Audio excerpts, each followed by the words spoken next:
Hello everyone, I am Anuj. I am preparing for banking exam. Let's do together. तो आज मैं यहाँ पे आपको एसबीआई पीओ की मेंस की पूरी फुल स्ट्रेटजी बताने वाला हूँ अपनी, है ना। ये मतलब कोई यूनिवर्सल नहीं है। मैं अपने हिसाब से करता हूँ, मैं वही बताने वाला हूँ आपको। और 5 तारीख को मेंस है, आपको पता ही है। और रिजल्ट आ चुका है। अब देखा होगा आपने, पैटर्न फॉलो करा होगा, तो रिजल्ट के 10 या 15 दिन में एग्जाम हो जाता है, कंडक्ट हो जाता है। तो मैं यही बोलूंगा आपको, प्री के बाद मेंस का तैयारी पहले से स्टार्ट कर दिया करो। रिजल्ट का वेट मत करा करो। वो बात की बात है कि हाँ भाई देखो, प्री में नहीं हुआ तो हम पढ़ने का क्या फायदा, लेकिन पढ़ने का फायदा होता है ना। ये नहीं हो तो अगला अगला वाला तो प्री निकलेगा। प्री तो निकालना है और फिर मेंस तो देना ही देना है आपको। तो मेंस का आपको प्रिपरेशन पहले से स्टार्ट करके चलना पड़ेगा, ठीक है। कुछ चीजें हैं आपको पहले पता होनी चाहिए। अगर आप पीओ मेंस मेंस पहली बार देने जा रहे हो, आईपीएस पीओ कभी देने जा रहे हो, तो उसमें ये चीजें आपको पता होनी चाहिए। इसलिए मैं यहाँ पे हर बार लिख देता हूँ मैं, ताकि आपको कम से कम एक पैटर्न तो पता चले कि हाँ भी क्वेश्चंस कितने आते हैं, मार्क्स कितने का होता है, टाइम कितना अलॉट होता है हमको। और रीजनिंग आएगा। रीजनिंग तो पहला आ सकता है कि नहीं आ सकता, ये सब वहां पे लिखा होता है वैसे तो, लेकिन जो पैटर्न चलता है वो रीजनिंग, क्वांट, जनरल अवेयरनेस, और फिर लास्ट में इंग्लिश, फिर डिस्क्रिप्टिव आता है। Reasoning 40 question, 50 marks. पहले 60 मार्क्स का आता था, लेकिन 50 मार्क्स हो गया। जनरल अवेयरनेस में ज्यादा मार्क्स इंक्लूड कर दिए हैं, हमारे लिए और तकलीफ कर दी है, ठीक है। 40 क्वेश्चन आएंगे, 50 मार्क्स। 50 मार्क्स आएगा, 50 मिनट मिलेंगे आपको। क्वांट में 30 क्वेश्चन आएंगे 50 मार्क्स का, ठीक है। 45 मिनट दिए जाएंगे इसमें। General awareness 50 question, 60 marks. इसमें 2 मार्क्स वाले क्वेश्चन भी होंगे, ये 45 मिनट्स के होंगे। इंग्लिश में 35 क्वेश्चन, 40 मार्क्स, 40 मिनट मिलेंगे। काफी इनफ टाइम है इन दोनों में, तो आपका बहुत सारा टाइम है। उसका मैं यूज बताऊंगा कहाँ पे यूज करना है आपको। डिस्क्रिप्टिव आएंगे, 2 क्वेश्चन आएंगे। वैसे ऑप्शन तो इसमें बहुत सारे होंगे, लेकिन 2 क्वेश्चन आपको अटेम्प्ट करने हैं। 50 मार्क्स, 30 मिनट मिलेंगे।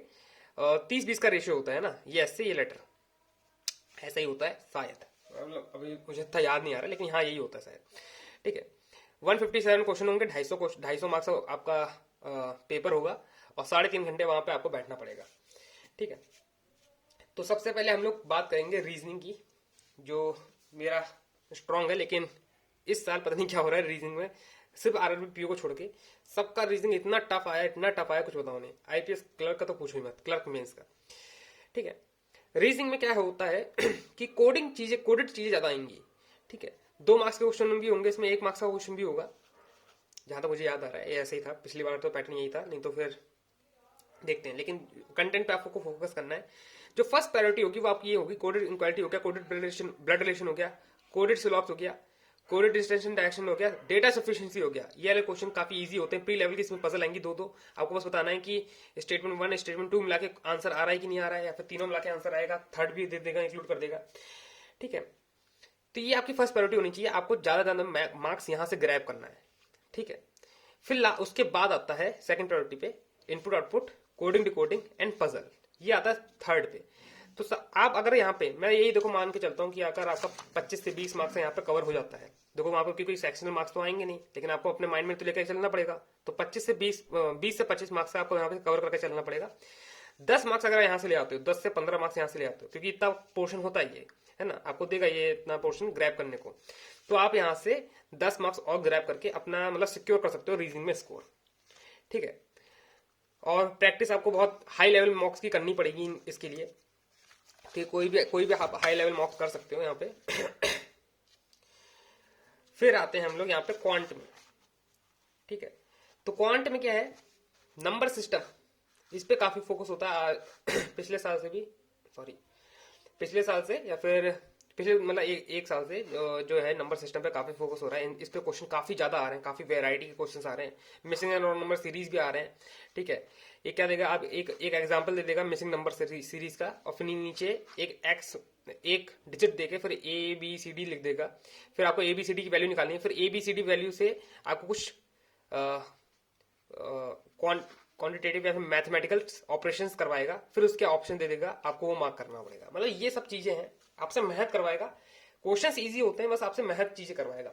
क्वांट आपको ज्यादा इजी लग सकती है रीजनिंग से, अभी फिलहाल के जितने भी एग्जाम हुए उसके हिसाब से बता रहा हूँ मैं, ठीक है। लेकिन कुछ कहा नहीं जा सकता, एसबीआई की मैथ काफी अलग आ सकती है। मिसिंग नंबर सीरीज हो गया, नंबर सिस्टम हो गया, इसमें आपको ज्यादा क्वेश्चंस ग्रैब करने हैं, इसकी प्रैक्टिस ज्यादा करनी है, क्योंकि ये क्वेश्चन आने ही आने हैं। दिखने में बड़े अटपटे से लगेंगे, लेकिन हो जाते हैं। अगर आप दिमाग लगा करोगे, कॉमन सेंस लगा के करोगे, तो ये क्वेश्चंस हो जाते हैं, बन जाते हैं। दिखने में काफी अटपटे से लगेंगे। क्वाड्रिक इक्वेशन भी आएंगी इसमें, वो भी बड़ी हैवी लग सकती हैं लेकिन इजीली हो जाती हैं। रूट्स निकालने होंगे, रूट्स मतलब हाईएस्ट रूट को आपको प्लस करना पड़ेगा या फिर हाईएस्ट रूट का डिफरेंस निकालना पड़ेगा, ये सब आता है इसमें, मतलब है ना। लैंग्वेज काफी बड़ी होगी लेकिन क्वेश्चन बहुत छोटे होंगे, ठीक है। डरना नहीं है, मैथ से डरना नहीं है आपको, ठीक है। फिर आता है डीआई। डीआई मैं फोकस ज्यादा करता हूँ। और केसलेट, केसलेट भी पूरी पूरी केसलेट नहीं आती है, 3-3 मार्क्स की केसलेट आती है, 3 मार्क्स की डीआई भी आती है, मतलब फुल डीआई भी आती है 5-5 मार्क्स वाली, लेकिन 3-3 मार्क्स वाली भी आती है, छोटी छोटी डीआई आती है। केसलेट भी छोटी छोटी डीआई आएंगी।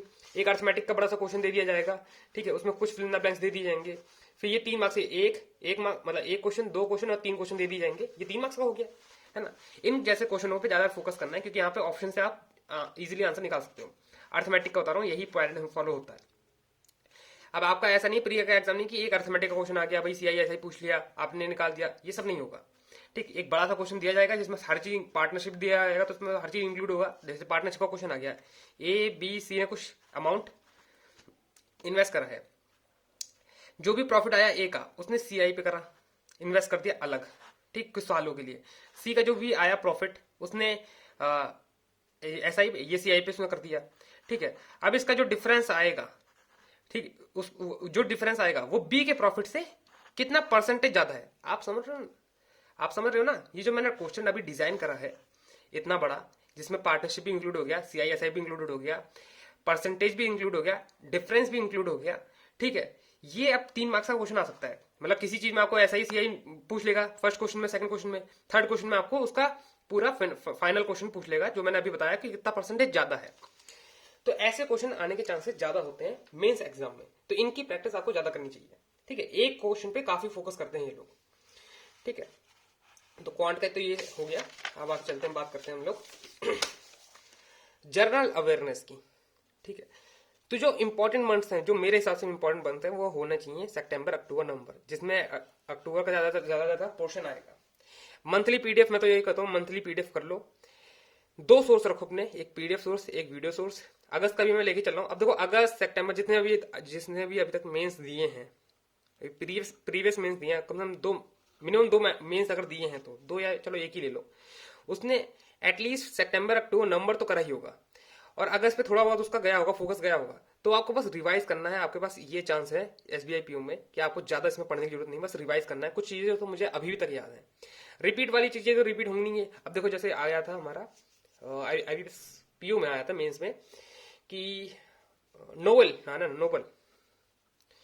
नोबेल प्राइज से क्वेश्चन आए थे। अब नोबेल प्राइज आप रट के चले जाओ, कितने हैं इसमें, ज्यादा 8 क्वेश्चन होंगे बस, है ना। 8 पर्सनैलिटी से 8 क्वेश्चन ऐसे समझ लो, उनके कंट्रीज याद कर लो। अब मुझे कंट्रीज बिल्कुल याद तो नहीं आ रही हैं, लेकिन यूएसए से 3 लोग थे, है ना। एक उसका मुझे पता है, पीस प्राइज वाला लड़की थी, ईरान से थी, उसका क्वेश्चन भी आया था, है ना। ऐसे क्वेश्चन आप मतलब छोड़ के मत जाना, नोबेल प्राइज छोड़ के मत जाना। जो अभी एशिया गेम हुए थे उसको, कॉमनवेल्थ गेम हुए थे उसको छोड़ के मत जाना। ये सोचो कि पूछेगा क्वेश्चन में कि वर्ल्ड कप में कौन सी टीम जीती, बिल्कुल नहीं पूछेगा। क्रिकेट के बारे में तो एक चीज नहीं पूछेगा क्रिकेट के बारे में। ये पूछ लेगा कि हाँ बताओ इस साल में, इस महीने में कौन सा वो होता नहीं क्रिकेट, आईसीआईसी जो अनाउंस करती है अपना प्लेयर ऑफ द मंथ, है ना, वो पूछ सकता है। वो भी मेल नहीं, फीमेल पूछेगा। इतना वो आपको खेलने का मौका नहीं देंगे वहां पे, क्रिकेट के बारे में नहीं पूछेंगे ऑब्वियसली, ठीक है। ऐसी चीजें पूछेंगे जो आपको, आपकी नजर से हट जाएंगी। जैसे कॉमनवेल्थ गेम हो गया, जैसे शूटिंग में अभी मेडल आया, एक घुड़सवारी में मेडल आया, फर्स्ट टाइम मेडल आया, गोल्ड मेडल है, तो उसके बारे में पूछा जाएगा। प्लेयर के बारे में पूछ लिया जाएगा, है ना, प्लेयर कौन से डिस्ट्रिक्ट से बिलोंग करते हैं उसके बारे में पूछ लिया जाएगा। तो उन सब चीजों को आपको कंप्लीट करके जाना है। ये किसी मंथ में नहीं है, ये मैं ओवरऑल बता रहा हूँ।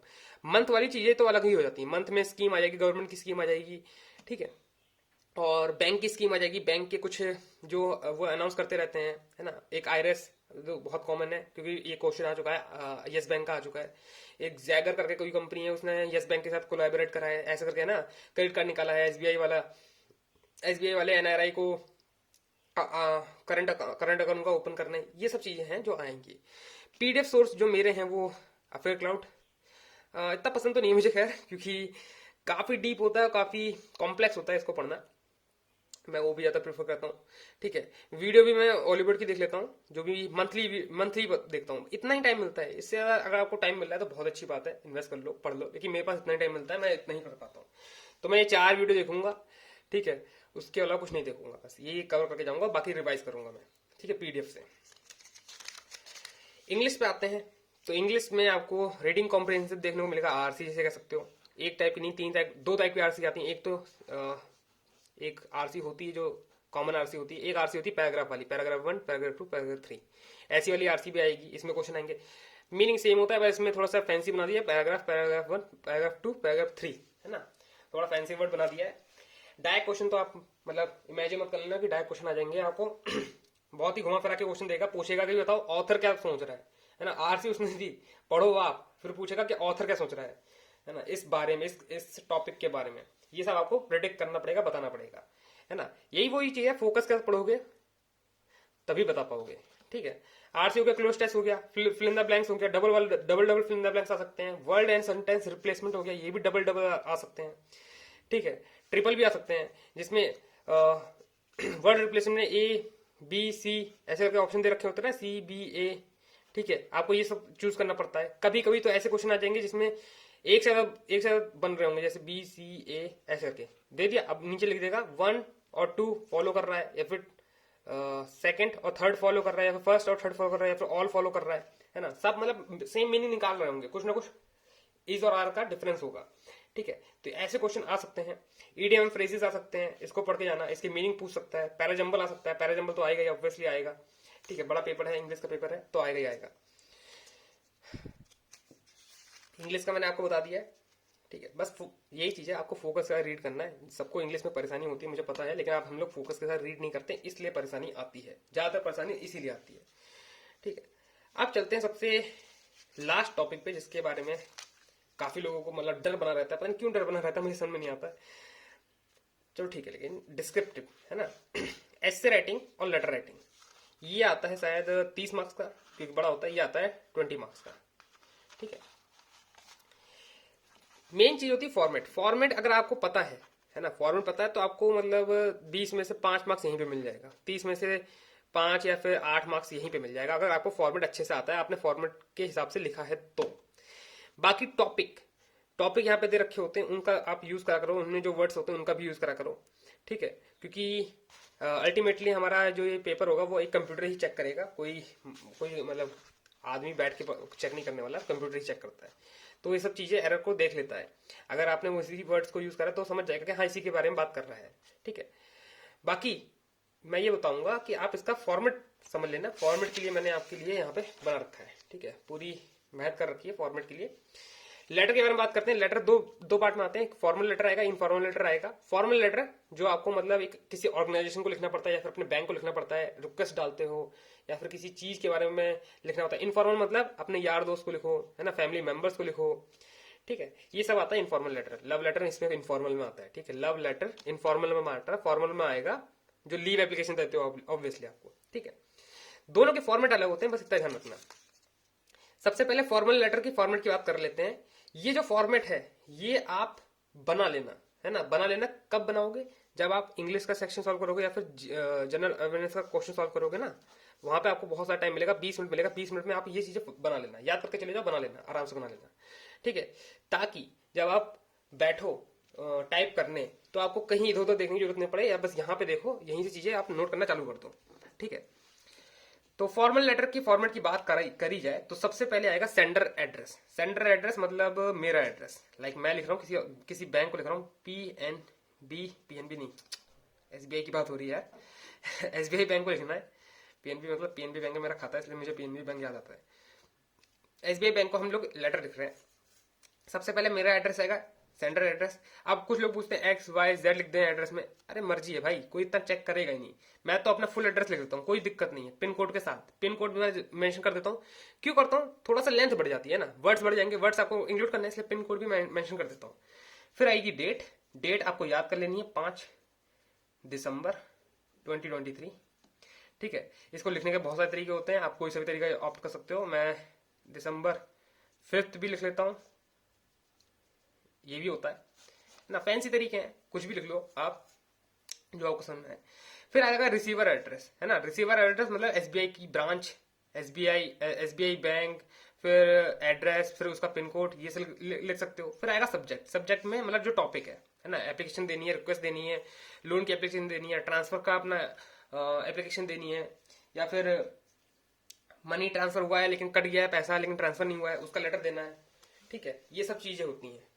और या फिर एड्रेस प्रूफ देना है। आजकल तो ये भी काफी अभी मैंने रिसेंटली अपना एड्रेस मतलब अपने पापा का एड्रेस अपडेट करवाया था, तो उसके लिए मुझे लेटर लिखना पड़ा था, तो मैंने ब्रांच मैनेजर को लेटर लिखा था, सब्जेक्ट में पूरा ऐसे लिखा था फॉर्मेट, है ना, अप्रूव हो गया। ये तब वैसे भी चेक भी नहीं करते वो लोग, यहाँ पे बस देखते हैं कि अकाउंट नंबर सही लिखा है कि नहीं लिखा है, बस चेक करते हैं। सर मैडम सर मैडम के साथ स्टार्ट हो जाता है हमारा लेटर। अब रिक्वेस्ट फॉर्म में है तो लेटर स्टार्ट होगा, this is to bring to your notice that this, है ना। अब ये जो लैंग्वेज है ये हर किसी का अलग हो सकती है, मैंने यहाँ पे एक कॉमन लैंग्वेज लिख दी है जो हर जगह यूज होती है।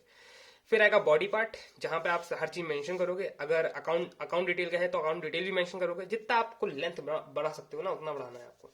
ठीक है, राम कथा नहीं लिखनी है, लेकिन जो इंपॉर्टेंट चीजें हैं वो जरूर लिखनी है। ठीक है, एजुकेशन लोन हो गया तो एजुकेशन लोन का अमाउंट आपको बताना है इसमें। और ट्रांसफर का अगर बोल रहा है कि अकाउंट ट्रांसफर करना है तो this branch to this branch, है ना, जितना मतलब लेटर बढ़ा सकते हो अपने हिसाब से, दिमाग लगाना है यहाँ पे। ये सब मैं आपको फॉर्मेट बता रहा हूँ। ठीक है, बाकी लास्ट में लिखना है thank you for your consideration, waiting for your response. इसकी भी 3-4 लाइनें होती हैं, याद कर लो, रट लो, उन्हीं को लिख लेना। ठीक है, बहुत सारी लाइन होती है। योर सिंसियरली, ठीक है, अनुज वर्मा, अपना नाम लिख दो, मेरा अपना नाम लिख दिया यहाँ पे। ये हो गया फॉर्मल लेटर का बॉडी। ठीक है, यहाँ से आप पूरा देख सकते हो, स्क्रीनशॉट ले सकते हो। फिर आता है लास्ट में आता है इनफॉर्मल लेटर की बॉडी। इनफॉर्मल लेटर जो अपने यार दोस्त को लिखते हो, है ना। सेंडर एड्रेस, अब कुछ लोगों को कंफ्यूजन होता है भाई यहाँ पे सेंडर एड्रेस लिखें कि रिसीवर एड्रेस लिखें। ठीक है, अब मैं ये कहता हूँ क्या फर्क पड़ता है, वहां पे कोई पूछेगा तुमसे कि वहां पे लिखना तो नहीं सेंडर एड्रेस, मैंने यहाँ पे लिखा है सिर्फ सेंडर एड्रेस, यहाँ पे सिर्फ एड्रेस लिखना है। अब एड्रेस यहाँ से मैंने लिख दिया, ठीक है, सपोज करो एक एड्रेस लिख दिया। अब कोई कौन बता सकता है ये सेंडर एड्रेस है कि रिसीवर एड्रेस है, क्योंकि क्वेश्चन तो कहीं दे नहीं रखा। सेम चीज यहाँ पे चलो, यहाँ पे तो बैंक का नाम आप मेंशन कर दोगे, लेकिन यहाँ पे कोई फर्क नहीं पड़ता सेंडर एड्रेस या फिर रिसीवर एड्रेस क्या है, लेकिन होता सेंडर एड्रेस है। ठीक है, मैं ये बता देता हूँ आपको, कंफ्यूजन नहीं होना है इतना, मतलब दिमाग से इतना मत सोचो, बस एक एड्रेस लिख देना। यहाँ पे एक रैंडम एड्रेस लिखना है, एक डेट लिखनी है, फिर डियर जिस फ्रेंड का नाम है, पर्सन का नाम है, ठीक है, उसको उसका नाम लिखना है, और फिर यहाँ पे चीजें स्टार्ट कर देनी है। अब यहाँ पे 2-3 पॉइंट है, मैं अपने दिमाग में रखता हूँ, आप भी रख सकते हो। सबसे पहले तो पूछना है उसकी हेल्थ के बारे में, पूछना है उसके वेलबींग के बारे में पूछना है। जब आप कैसे ग्रीट करते हो ना पर्सन को, वैसे ही जैसे पर्सन को ग्रीट करते हो ना, जब आपके घर में आता है hello hi how are you, या फिर बड़ा है तो उसके पैर छूते हैं, जो भी है, पैर छूना यहाँ पे थोड़ा लिखोगे, लेकिन जैसे हम लोग रियल में ट्रीट करते हैं वैसे लेटर में ट्रीट करना है, बस इतना ध्यान रखो आपको। सबसे पहले उसके बारे में पूछना है, आप कैसे हो। उसके बाद जो मैं ये लेटर लिख रहा हूँ क्यों लिख रहा हूँ, the main reason I am writing this letter to you to inform you that, कुछ भी अगर उसका बर्थडे सेलिब्रेशन है, या फिर कुछ भी उसको एडवाइस देनी है, या फिर उसको बुलाना है, अपने घर पे बुलाना है, इन्विटेशन देना है, कुछ भी, ये ऐसे होगा। फिर लास्ट में आता है कंक्लूजन में आप उसको उसके फ्यूचर के बारे में अच्छी बातें लिख सकते हो, या फिर नमस्ते, कुछ भी, थैंक यू, कुछ भी लिख सकते हो। ठीक है, ये आता है कंक्लूजन पार्ट में। फिर you are lovingly, name of the sender, जो भी मेरा नाम है, क्योंकि मैं ही तो भेजूंगा अगर आता है फॉर्मल लेटर तो, क्योंकि मैंने अभी IBSPO में फॉर्मल लेटर ही इनफॉर्मल लेटर ही लिखा था, इजी था मेरे लिए। उसमें बताना था कि एक मेरा फ्रेंड है, वो अब्रॉड पढ़ने जा रहा है, यहाँ की जॉब छोड़ के अब्रॉड पढ़ने जा रहा है, तो उसके प्रोज एंड कॉन बताने हैं। ठीक है, तो मैंने भी ऐसे लिखा था, सबसे पहले अपना एड्रेस लिखा, डेट लिखी, डियर फ्रेंड, कुछ भी नाम लिख दिया मैंने। फिर उसके बाद लोगों को जाके हाँ भाई कैसे हो, क्या है हाल चाल, मैंने सुना, है ना, सब इंग्लिश में है ना, मैं आपको हिंदी में बता रहा हूँ कि मैंने सुना कि तुम्हारा जॉब भी लगी है और तुम अब्रॉड जा रहे हो पढ़ने के लिए, तुमने ये डिसीजन ले लिया है। ठीक है, उसके फादर ने मुझे रिक्वेस्ट करा, क्वेश्चन लिखा था, उसके फादर ने मुझे रिक्वेस्ट करा कि आप बताओ उसके प्रोज एंड कॉन बताओ, और फादर रिक्वेस्ट करे तो ऑब्वियसली उसको स्टॉप करने के लिए रिक्वेस्ट, मतलब यहाँ पे रुक जाए। तो मैंने उसे प्रोज एंड कॉन्स बताया कि हाँ भाई अब्रॉड रहने के प्रोज तो ये भी हैं कि आपको बेटर अपॉर्चुनिटीज मिलेंगी, ऑब्वियसली यार इंडिया से तो अच्छी अपॉर्चुनिटीज वहां पे मिलेंगी, क्योंकि जनसंख्या कम है यहाँ से, है ना, अच्छी लाइफस्टाइल मिल सकती है आपको, है ना, उसी हिसाब से आपका खर्चे भी होंगे। ठीक है, कॉन्स बता दिए कि आप फैमिली से दूर रहोगे, या फिर कभी अभी आप इकलौते हो घर के, फादर को आपको जरूरत पड़े, भाई उसमें लिखा नहीं था लेटर में, लेकिन मैं क्वेश्चन में लिखा नहीं था, मैंने लिख दिया इकलौता यार, है ना। इससे इम्पैक्ट पड़ता है, इन सब चीजों से इम्पैक्ट पड़ता है। तो आप कुछ भी लिख सकते हो, आपको पता होना चाहिए, बस जल्दी से याद आ जाना चाहिए कि क्या क्या चीजें लिखनी है। तो ये हो गया लेटर का फॉर्मेट। फिर आते हैं हम लोग ऐसे का फॉर्मेट ज्यादा बड़ा होता नहीं है, तो इसमें लिखना बहुत जो चीजें होती हैं। ऐसे में क्या इंट्रोडक्शन पार्ट होता है, किसी भी ऐसे टॉपिक का इंट्रोडक्शन पार्ट होता है, उसका बैकग्राउंड इन्फॉर्मेशन होता है, जैसे AI का बैकग्राउंड इन्फॉर्मेशन दे सकते हो, या फिर EVs का, इलेक्ट्रॉनिक व्हीकल्स का, है ना, 4th लार्जेस्ट अभी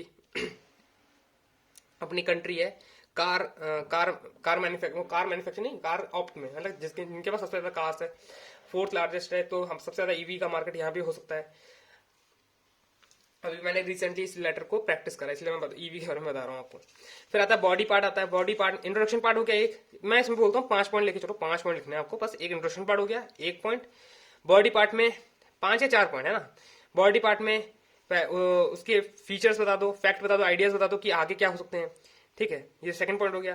फिर प्रोज थर्ड, फोर्थ कौन हो गया, मतलब फायदा और नुकसान, ये 2 चीजें हो गई। फिर लास्ट में कंक्लूजन कि हाँ भाई ईवी से हम लोग कैसे चेंज ला सकते हैं अपनी लाइफ में, या फिर जो भी है जितना भी अभी तक करा है उससे ईवी से क्या फायदा है, जो भी लिखना चाहो वो लिख सकते हो, ठीक है। यहां तक खत्म हो गया, ये हो गया एस्से का फॉर्मेट, ठीक है। एस्से का फॉर्मेट ज्यादा बड़ा नहीं है, ठीक है। लेटर आपको इजी लगेगा, एस्से थोड़ा डिफिकल्ट लगेगा, क्योंकि इसका कोई एक पर्टिकुलर फॉर्मेट नहीं है, वो तो डिपेंड करेगा कि आपका टॉपिक क्या है, किस हिसाब से बोल रखा है उसने। अगर प्रोज एंड कॉन बोल रखे हैं तो ये चीज ज्वाइन हो जाएंगी, अगर प्रोज एंड कॉन नहीं बोल रखा है तो अपने हिसाब से आप कर सकते हो। अब यहाँ पे आते हैं हम मेन चीज, टॉपिक्स। ये मैंने टॉपिक लिख रखे हैं जो मुझे लगता है कि इंपॉर्टेंट हो सकते हैं, आपको इनको प्रैक्टिस करना चाहिए। तो आप इनका अगर स्क्रीनशॉट लेना चाहो तो स्क्रीनशॉट ले सकते हो, और वैसे ज्यादा है स्क्रीनशॉट क्या, वीडियो से देख लेना, ठीक है, यहाँ से लेकर और यहाँ तक।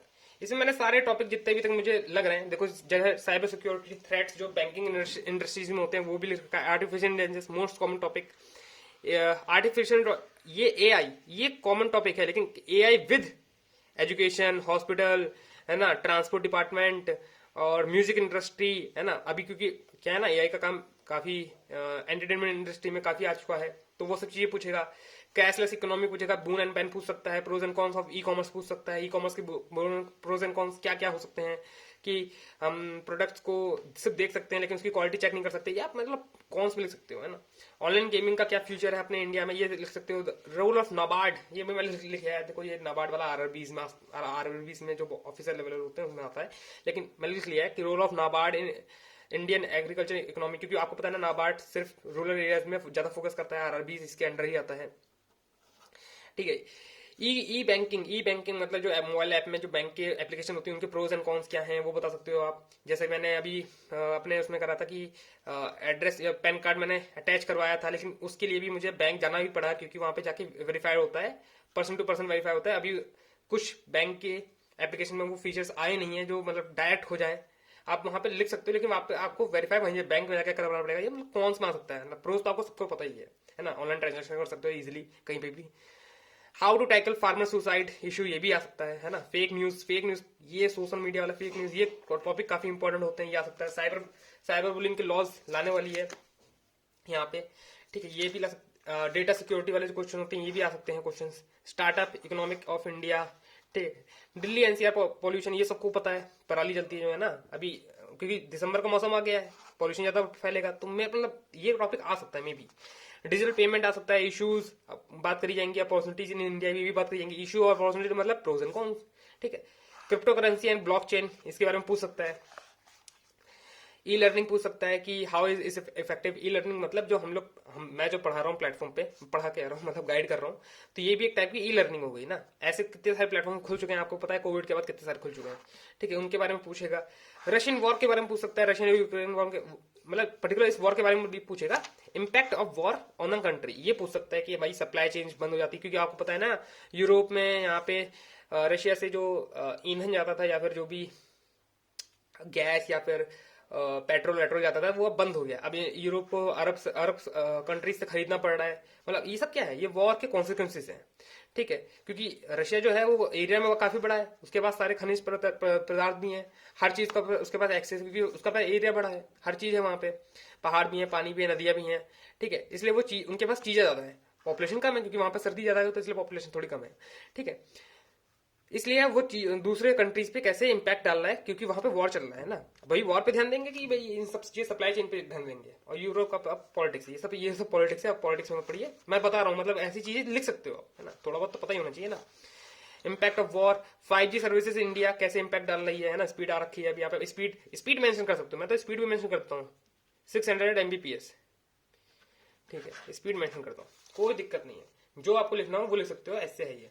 पर आपकी स्पेलिंग अच्छी होनी चाहिए उसमें, मतलब सिंपल लैंग्वेज लिखो। मैं ये थोड़ा कह रहा हूँ कि बहुत अच्छे से वर्ड ढूंढ के ले आओ, है ना, लैंग्वेज सिंपल रखो, लेकिन जो आपको बात कहनी है वो कह पाओ आप। लेटर राइटिंग पे आ जाते हैं। ये रहा लेटर राइटिंग। ठीक है, लेटर राइटिंग बैंक मैनेजर को लिख सकते हो, अपनी इनोवेशन आइडिया शेयर कर सकते हो फाइल मैनेजमेंट सिस्टम के लिए, बैंक के लिए। देखो, बैंक को एक लेटर लिखने का होता है, एडिटर को लेटर लिखने का होता है। बैंक पे अप्लाई करना है एजुकेशन लोन के, most common topic education, applying education loan, car loan, home loan, agriculture loan, कुछ कोई सा भी लोन यहाँ आ सकता है। फिर कोई भी लोन आ सकता है, पर्सनल लोन आ सकता है, बहन की शादी या फिर पापा के इलाज के लिए जो होता है, हेल्थ लोन, जो भी आ सकता है ना, यहाँ पे आ सकता है, अप्लाई करना है। ठीक है, राइट लेटर टू एडिटर को हमेशा मतलब न्यूज पेपर वाले जो, जब इसका लेटर लिखना चालू करो तो लिखोगी सर मैं आपका न्यूज़पेपर रेगुलर पढ़ता हूँ, मैं आपके आर्टिकल्स को पूरा स्टडी करता हूँ और काफ़ी अच्छा लगता है आपके आर्टिकल्स को देखना, क्योंकि आपने काफ़ी अच्छे से इंफॉर्मेशन गैदर करके फिर यहाँ पे न्यूज आर्टिकल्स में लिखा होता है। इसलिए मैं आपको ये लेटर लिख रहा हूँ ताकि आप इन पॉइंट्स को भी और फोकस पे ला सको जो मेरे यहाँ पे या फिर मेरे नज़रों में हो रहे हैं। ठीक है, currency note by punching pens into them, ये एडिटर को लिख सकते हो, बैंक में लिख सकते हो, है ना।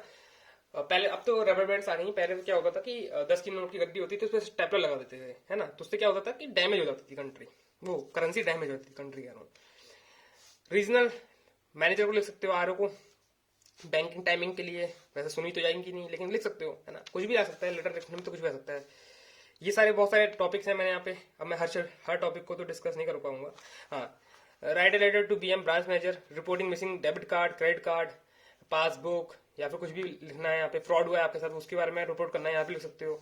Right a letter to about editor about air pollution, है ना, सब सजेशन गिव कर सकते हो आप लोग, है ना। कोई भी आपको ऑड इवन वाला सिस्टम अगर आपको पता हो, दिल्ली में चलता है, वो आपको सजेस्ट करना हो चाहो तो वो भी सजेस्ट कर सकते हो। कुछ अपना इनोवेशन करना चाहो तो वो कर सकते हो, जैसे संडे में जो सिर्फ कमर्शियल व्हीकल है वही चले, बाकी प्राइवेट व्हीकल कोई ना चले, ये कर सकते हो, फाइन लगा सकते हो उन पे। ठीक है, ये सब कर सकते हो। Write a letter to opening a new saving account, है ना, new saving account, current account, FD बनवानी है, कुछ भी बनवाना है, ठीक है, ये कर सकते हो। ठीक है, तो ये सारे टॉपिक मैंने आपके सामने डिस्कस कर दिए हैं, एसए के टॉपिक डिस्कस कर दिए हैं, लेटर का फॉर्मेट बता दिया है, एसए का फॉर्मेट बता दिया है, और एट लास्ट मैंने हर चीज बता दिया आईपीएस पीओ मेंस के लिए जितनी भी चीजें रिक्वायर्ड होंगी। तो ठीक है, अब अच्छे से आपको बस प्रैक्टिस करना है, प्रैक्टिस आपके ऊपर जिम्मेदारी है। ठीक है, प्रैक्टिस के लिए मैं कुछ नहीं कर सकता हूँ।